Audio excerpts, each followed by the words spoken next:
Diasco Foot, leader du football de la diaspora congolaise.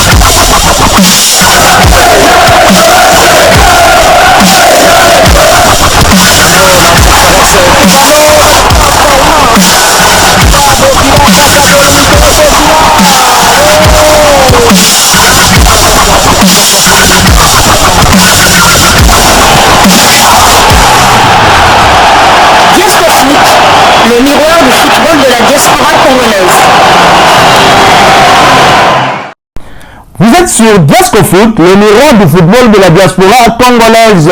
Diasco Foot vous dit bonjour, tout plaisir est pour nous de vous retrouver, mais surtout de savoir que vous êtes nombreux en train de suivre votre chaîne YouTube dédiée uniquement aux footballeurs de la diaspora congolaise. C'est l'heure de partager avec vous quelques news que nous avons pu récolter pour vous, des news concernant certains de nos internationaux. Nous allons débuter ce numéro par la République démocratique du Congo et la France pour parler mercato, où Glody Lilepo Maccabi serait dans le viseur d'un club de la Ligue 2 française.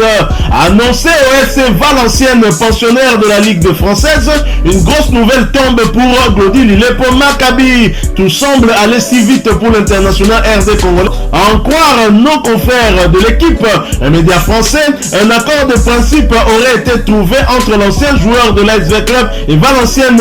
On parle d'un contrat de 3 saisons pour l'ancien joueur du FC Renaissance de l'AS Vita Club.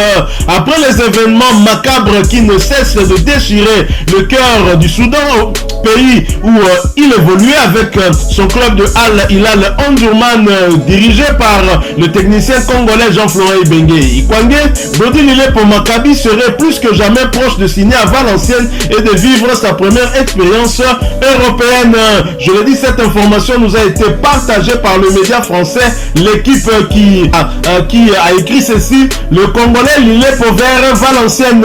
Après un début de saison catastrophique, Valenciennes dernier de Ligue 2 souhaite encore se renforcer. Selon nos informations, le club nordiste a trouvé un accord de principe avec le milieu de terrain Maccabi Lilepo, ce joueur de 26 ans international pour la République démocratique du Congo depuis 2021 et qui vient de passer par une saison à Al Hilal Omdurman au Soudan, devrait s'engager pour 3 ans avec Valenciennes. Formé à l'ASV Club, Lilepo a également évolué à Mbabane Swellos, à Eswatini, soit en Swaziland, et à Renaissance de Kinshasa. Voilà, ça c'est un article du média français L'équipe. Mais il n'y a pas que ce média qui s'est exprimé par rapport à la situation de Glody Lilepo Maccabi. Il y a un autre média français qui nous fait écho de cette nouvelle, c'est Maligue2.fr qui titre Mercato, un nouvel attaquant sur les tablettes du VAFC.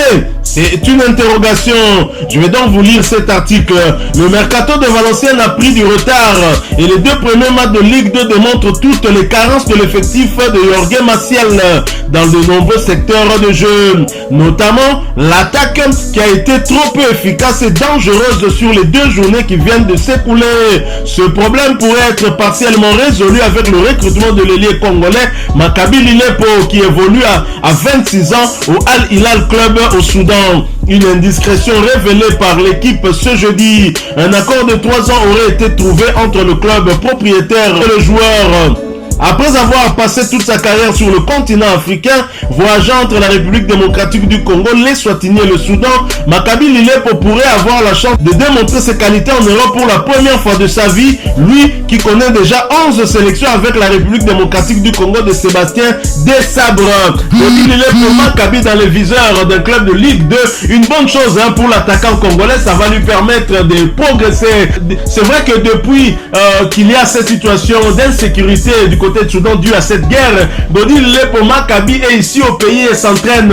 Il a refusé de rejoindre son équipe dirigée par Jean-Florent Ibenge Ikwangé du côté du Maroc qui prépare la nouvelle saison, notamment le match de la Champions League africaine, parce que justement il avait en tête ce transfert vers la Ligue 2 française. Je pense que c'est la raison qui explique que Glody Lilepo Maccabi était en quelque sorte en conflit avec ses dirigeants de Al Hilal du Soudan qui ne souhaitaient pas en tout cas le vendre étant un joueur important dans l'effectif du club soudanais. Bonne chance à Glody Lillet pour Maccabi, et si cette information se confirme, bien évidemment nous reviendrons vers vous pour vous confirmer la signature de Glody Lillet pour Maccabi. Alors nous restons toujours en France et toujours en Ligue 2, où un autre international congolais pourrait bien rejoindre le club de l'AS Saint-Etienne après Dylan Batumbisika. Les talents congolais ne passent plus inaperçus à Saint-Etienne.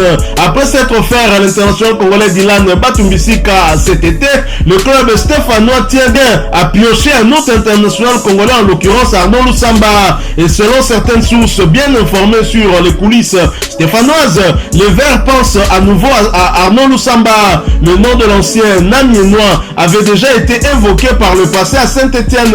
Tant qu'ancien niçois, Lusamba connaît bien la Ligue 2 pour y avoir disputé 114 matchs avec à la clé 15 buts inscrits et 15 passes décisives délivrées. Le joueur congolais de 26 ans est un milieu de terrain capable de jouer à gauche. Rappelons que l'international congolais est encore sous contrat avec le club turc d'Alanyaspor jusqu'en 2025. Wait and see. Nous allons terminer ces quelques informations que nous avons pu récolter pour vous par l'international congolais Théo Bongonda, en tout cas dont les échos n'échappent pas aux médias belges. Worldfoot.be, un média belge, a titré « Loin de regard, Théo Bongonda s'éclate en ce début de saison ». Je vais donc vous lire cet article consacré à l'international congolais, le messie de la RDC, Théo Bongonda. Théo Bongonda a signé un peu à la surprise générale au Spartak Moscou cet été. Dans un championnat invisibilisé par le contexte géopolitique, l'ancien du Racing Genk démarre sur les chapeaux de roue. Alors que le Moyen-Orient et la MLS sont à la mode, un championnat autrefois vu comme lucratif a totalement perdu son attrait. La Russian Premier League, dont les cadeaux enrichissimes tels que le Zénith Saint-Pétersbourg et le Spartak Moscou ont été écartés des compétitions européennes depuis l'invasion de l'Ukraine par la Russie en février 2021, une situation qui ne semble pas près de changer. Aucun accord ou même ébauche d'accord n'ayant l'air de se dessiner entre l'UEFA et la fédération russe. Cela n'a pas empêché certains joueurs de rejoindre la Russian Premier League sans se soucier du contexte compliqué. C'est le cas de Théo Bongonda, 27 ans. Après une bonne saison à Cadix, l'ancien de Genk rejoignait le Spartak Moscou en juillet dernier. L'une des attractions de la RPL, un choix étonnant pour l'ancien international U21 belge et actuel international congolais capé de 7 sélections plus un but. Mais un choix payant, on ne parle pas ici de salaire, même si les clubs russes ont, semble-t-il, conservé des moyens assez attractifs et trouvent des voies détournées pour payer leurs joueurs malgré le blocage des transactions Russie-Europe. On parle plutôt bien de forme sportive. En 6 rencontres toutes compétitions confondues avec le Spartak Moscou, Théo Bongonda a ainsi trouvé le chemin de filer à 4 reprises et délivré une passe décisive. Titulaire lors des 3 derniers matchs du Spartak, Bongonda a marqué 3 fois d'affilée et participe activement au bon début de saison de son équipe qui a 9 points sur les 12. Troisième ex-aequo. Il nous revient de Russie que l'ancien Genkois est l'une des attractions du championnat, jouant sur le flanc droit moscovite et revenant souvent, parfois un peu trop précis, dans l'axe pour aller chercher le rectangle. Un impact immédiat passé inaperçu par chez nous où la RPL est en quelque sorte invisibilisée. Pas la peine de chercher les résultats du championnat russe sur Live Score ou Flash Score qui boycotte la Ligue depuis la guerre de l'Ukraine. Bongonda, lui, s'en soucie probablement peu. La République démocratique du Congo n'a jamais émis de contre-indication à ses internationaux concernant le fait d'évoluer en Russie. Et Théo Bongonda retrouve toutes ses jambes au Spartak après avoir été au final peu décisif en Ligue 1. Seul le bémol, pas de Coupe d'Europe et des stades peu remplis, non pas en raison du contexte, mais une surprenante politique russe réclamant à tous les supporters un Fanelden, sorte de carte de supporters vue par beaucoup comme une façon de ficher le public et qui amène un boycott massif, mais c'est une autre histoire. Théo Bongonda, dont les prouesses n'échappent pas aux médias belges, parce qu'il a évolué bien évidemment dans ce pays. Après, il est ensuite retourné du côté de l'Espagne dans le club de Cadiz. Alors Théo Bongonda est probablement le léopard le plus en forme en ce début de saison, et c'est tant mieux pour le léopard. Et d'ailleurs pour moi, il était déjà en forme lors lors des derniers matchs des Léopards, les matchs de la 3e, 4e et 5e journée des éliminatoires de la CAN Côte d'Ivoire 2023, Théo Bongonda était parmi les Léopards le plus en forme, si pas celui qui était en tout cas le numéro 1 le plus en forme, et il continue à le prouver. Mais bien sûr, il y a peut-être une petite explication aussi, c'est qu'en Russie, le championnat débute bien avant, et ceci a permis à Théo Bongonda d'engranger un peu plus de temps de jeu et de se remettre très rapidement en forme. Et donc Théo Bongonda est au top de sa forme, et nous osons croire que cela va nous aider lors de ce match de la 6e et dernière journée contre les Crocodiles du Nil soudanais le 9 septembre prochain. Je rappelle que la RDC n'aura besoin que d'un match nul pour se qualifier. Une victoire confirmera bien sûr ce ticket qualificatif pour la Côte d'Ivoire, mais même en cas de défaite, nous ne serons pas d'office éliminés, puisque dans l'autre rencontre qui opposera la Mauritanie au Gabon, il n'y a pas de vainqueur et que ce match se solde par un score nul.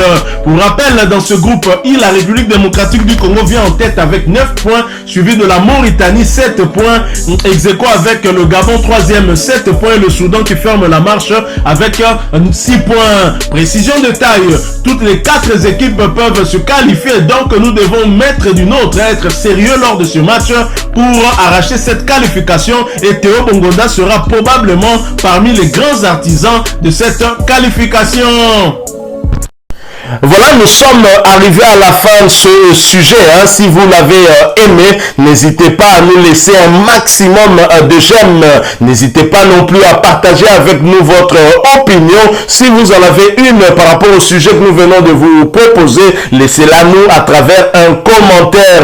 Abonnez-vous si vous êtes nouveau ou ancien, que vous ne vous êtes pas encore abonné sur cette chaîne Diascofoot, parce que nous sommes le miroir du football de la diaspora congolaise. Et n'oubliez pas qu'en vous abonnant apparaîtra une petite cloche de notification. Cliquez dessus pour ne plus rien manquer des prochaines vidéos que nous allons vous proposer. Encore une fois, merci à vous, avec espoir de vous retrouver très bientôt avec un autre sujet d'actualité. En attendant, portez-vous bien et Diascofoot vous dit au revoir.